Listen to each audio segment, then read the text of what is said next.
샬롬, 저는 GSTC 45기 훈련을 받고 있는 익산지구 출신 기지수 훈련생 간사입니다. 저희 취미는 영화 보기입니다. 감독이 영화에서 말하고자 하는 숨겨진 내용을 찾으며 이해하는 것을 좋아하는데요. 말씀을 묵상하는 것도 이와 비슷한 것 같습니다. 하나님이 우리에게 전하고자 하시는 이야기를 말씀 속에서 찾는 즐거움은 무엇과도 바꿀 수 없는 선물이라고 생각합니다. 풍산 독자 여러분도 말씀 묵상하며 하나님이 숨겨놓으신 이야기를 찾으며 삶에 적응해 나가는 시간이 되기를 바랍니다.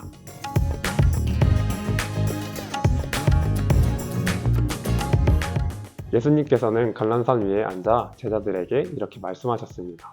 너희는 앞으로 멸망에 가증한 것이 거룩한 곳에 서는 것을 보게 될 것이다. 이 말씀은 다니엘 선지자가 예언했던 우상숭배로 인해 성전이 더럽어지는 사건을 가리킵니다. 곧 예수님께서 성전의 파괴와 이스라엘에 임할 큰 환난의 징조를 경고하신 것이지요. 그래서 예수님은 유대에 있는 사람들에게 산으로 도망가라고 말씀하십니다. 왜 그렇게 급하게 도망가라고 하셨을까요? 그 환난은 매우 갑작스럽고 긴박하게 찾아올 것이며 큰 위험이 따르기 때문입니다. 예수님은 지붕에 있는 사람은 집 안에 있는 물건을 가지러 내려가지 말고 밭에 있는 사람은 겉옷을 가지러 돌아가지 말라고 경고하십니다. 급박한 위기 상황 속에서 잘못된 선택을 하는 것은 생명을 잃게 할 수 있다는 뜻입니다. 집안의 물건이나 겉옷보다 목숨이 훨씬 중요하기에 거기에 미련을 두면 오히려 화를 당할 수 있음을 알려주신 것입니다. 특히 예수님께서는 임신한 여자와 젖먹이는 여인들에게 화가 있을 것이라고 말씀하십니다. 그들은 몸이 무거워 쉽게 움직일 수 없기 때문입니다.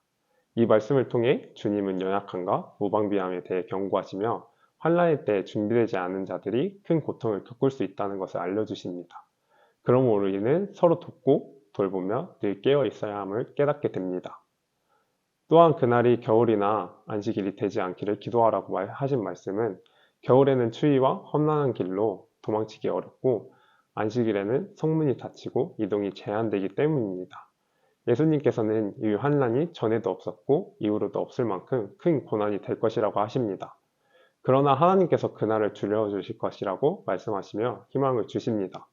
하나님은 자녀를 끝까지 버리지 않으시며 우리가 감당할 수 있는 만큼의 시험만 허락하시는 사랑의 하나님이심을 보여주십니다.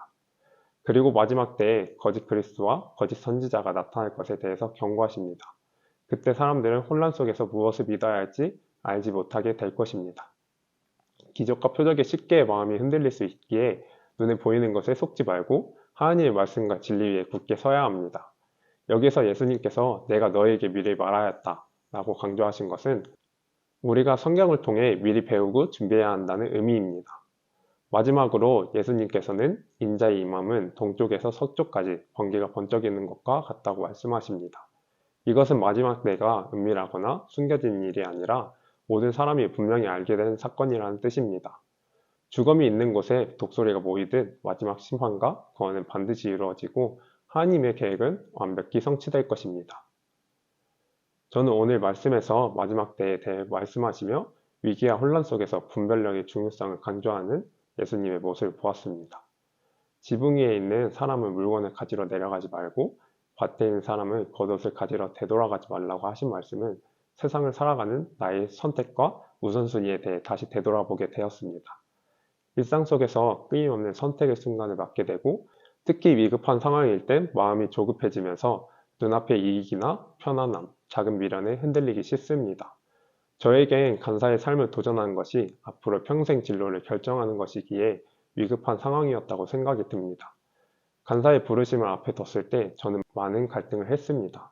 하나님께 자신의 모든 것을 내어드리고 죽어가는 영혼들을 살리는 귀한 일이긴 하지만 재정과 평안함도 포기할 수 없기 때문입니다. 전임 간사의 삶을 선택함으로 재정적으로 평생 모금을 하며 살아야 하며 풀타임으로 뛰어야 하기 때문에 편안할 수가 없었던 것이죠. 하지만 그런 저에게도 기도하는 중에 하나님께서는 어떤 것이 중요한 것인지를 깨닫게 하셨습니다. 저 또한 그리스도인이 말하는 죽어가는 영혼이었습니다. 하나님은 몰랐기에 세상 가운데 좌절하고 공허한 채로 살아가던 사람이었습니다.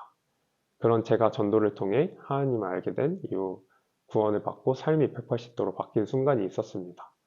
그런 생각을 하면서 선택에 있어서 나의 우선순위를 바로잡아야겠다는 결단을 했습니다. 풍산 독자 여러분, 여러분은 끊임없는 선택의 순간에서 우선순위를 바로잡고 있나요? 저는 선택에 있어서 자신의 이익, 편안함이 아닌 하나님께로 기도를 부르며 참된 생명과 구원의 길로 나아가는 삶을 살기 간단합니다. 여러분도 지혜로운 선택을 하시며 나아가는 하루가 되기를 바랍니다. 샬롬!